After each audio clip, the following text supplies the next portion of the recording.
to In the Hot Seat. I'm Meg Muir, and it's great to be with you. Today, we have a very special guest with us, Paul Menig. Paul is the CEO of Business Accelerants. Paul, welcome to the show. Thanks, Meg. It's great to be here with you and all of your listeners and viewers. Wonderful. Well, we appreciate you joining. So I know your organization truly helps businesses achieve more predictable cash flow, generate growth, and gain equity value. But would love for you to introduce Business Accelerants to the audience and what you do there. So I do a couple of different things, but let me go back a little bit further to make sure that people who are in the trucking industry understand that I know something about the industry.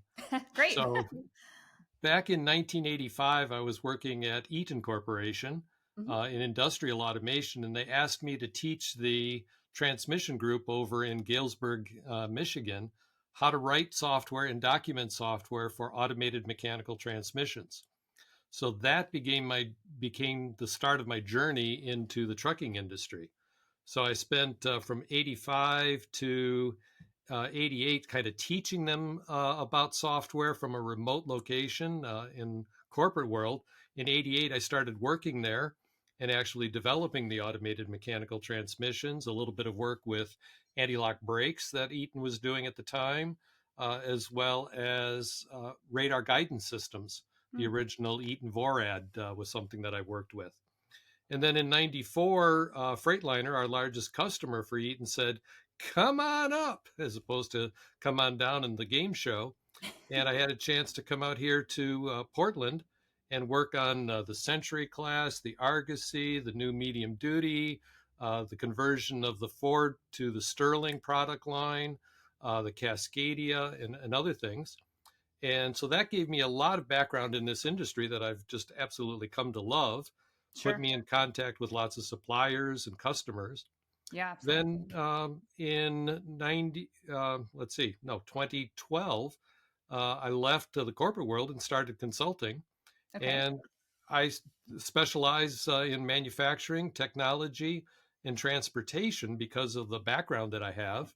Yeah, absolutely. And my focus is on putting together peer advisory groups with helping as a business advisor, or for a lot of private companies, being a board member. Oh, wonderful. Yeah, that's great. And such wonderful experience leading up to the work that you're doing now. And I think it'll be relevant for our conversation today, too. Certainly talking more about asset based trucking throughout our hot seat episode today. But maybe talk to me a little bit about technologies. What are some of the technologies that fleets really should be looking at to enhance their growth whenever you're thinking about revenue or profits and just general business value? Yeah, I was thinking about that because we talked about revenue, we talked about profits, and we talked about value. The revenue side, the technologies that I see that I would be using are various things that people are putting together to help them understand where to go to get um, customers and revenue, and specialize perhaps in the modes of operation that are going to give them the highest prices that they're going to get. Sure.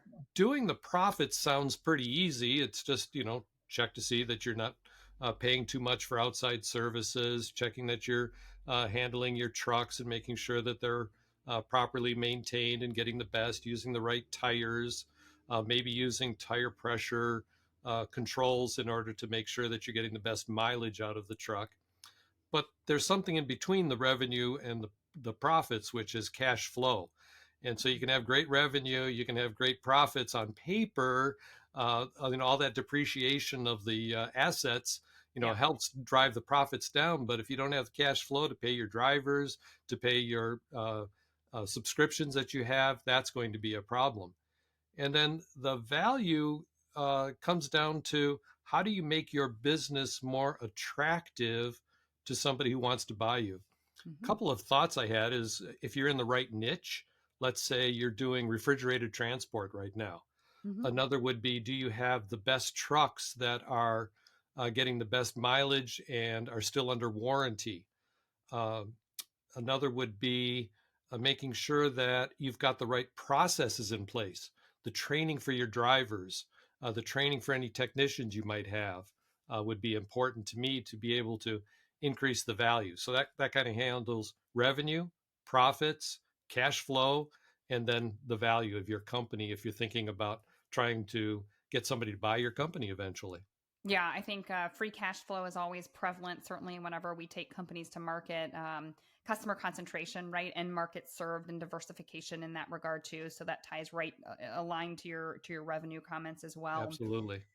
So the trucking industry certainly has a wealth of different verticals or applications, right, in the field, whether it's dedicated or expedite or less than truckload, right? A lot of different segments, all within the transportation realm. But from your perspective, what do you see as most important for a fleet, even in those various verticals, Paul? Well, all those different verticals, from what I can see, they have different price points as to where they will handle things. Look at what's happened with roadway, for instance, Mhm. over time now. Consolidated Freightways before that, which Sure. was a partner with Freightliner. So that less than truckload is not an area that's going to command the highest value of your company. But if you get into, say, flatbeds, Hmm. I think refrigerated is going to be a particularly good one in the near future because we just had the start of the Food Service Modernization Act take place in January, and that's Hmm. going to be putting more stringent requirements on what it takes to do that. And Sure. the leading grocery companies like HEB and Walmart and others Hmm. have already started to put requirements onto their carriers to make sure that they're doing the right things.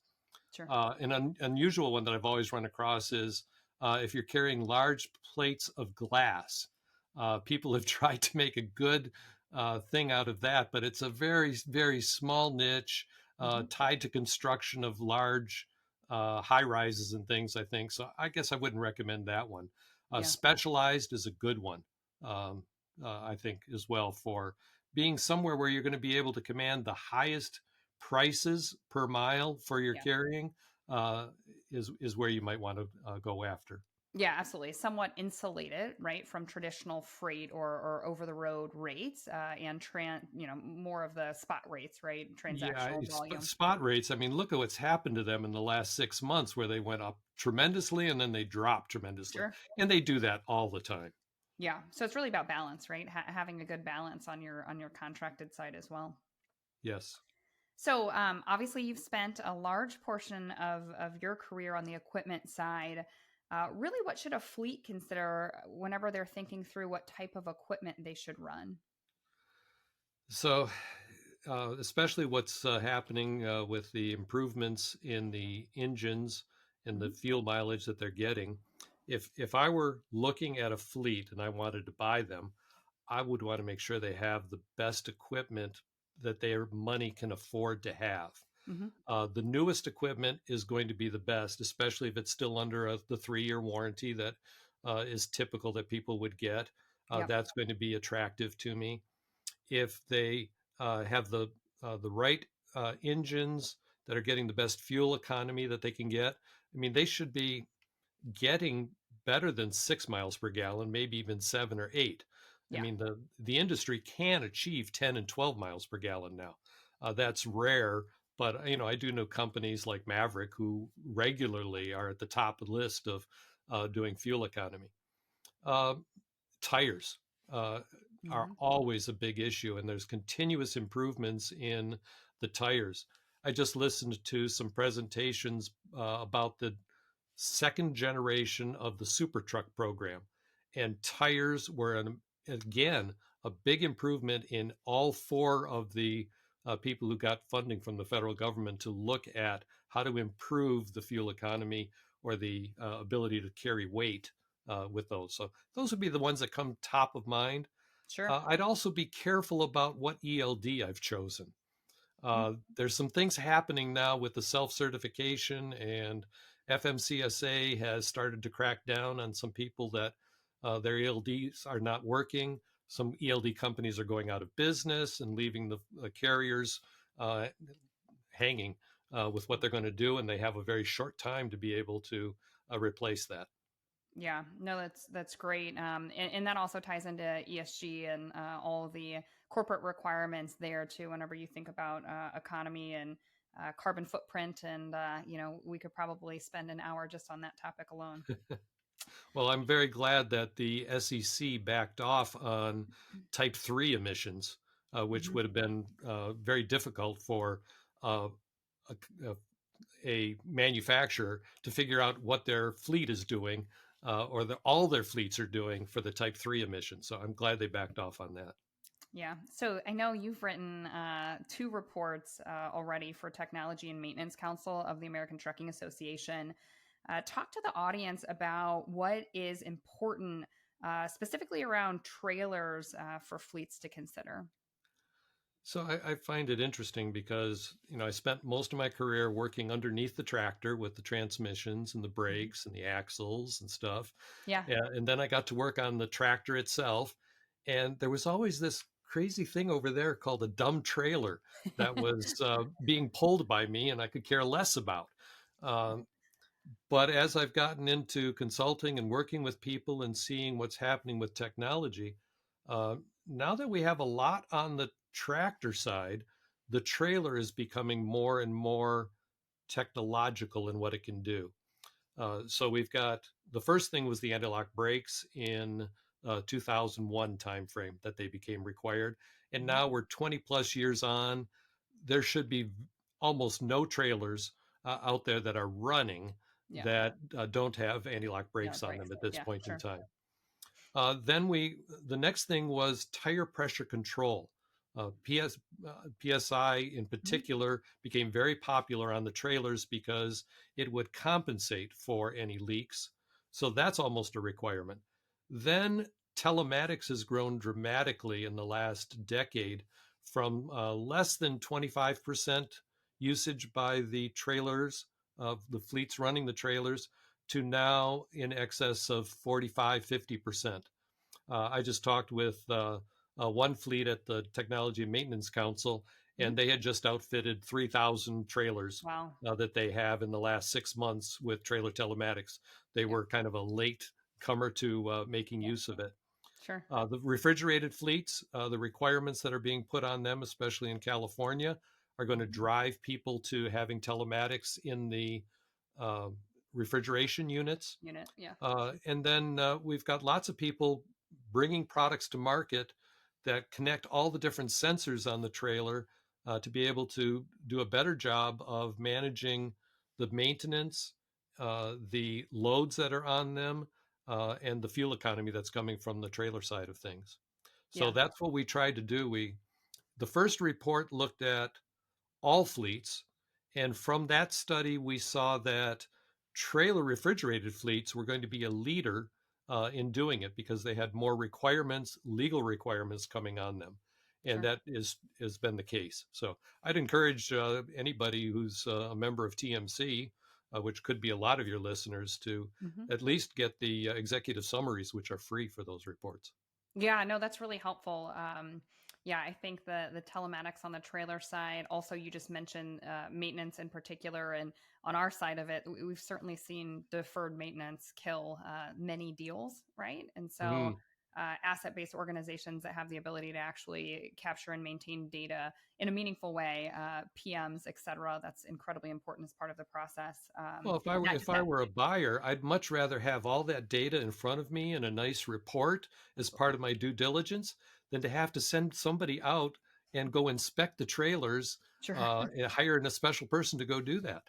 Right, exactly. No, absolutely. So I know you've had a chance to meet with a lot of fleet owners, certainly with your time at Eaton and Daimler.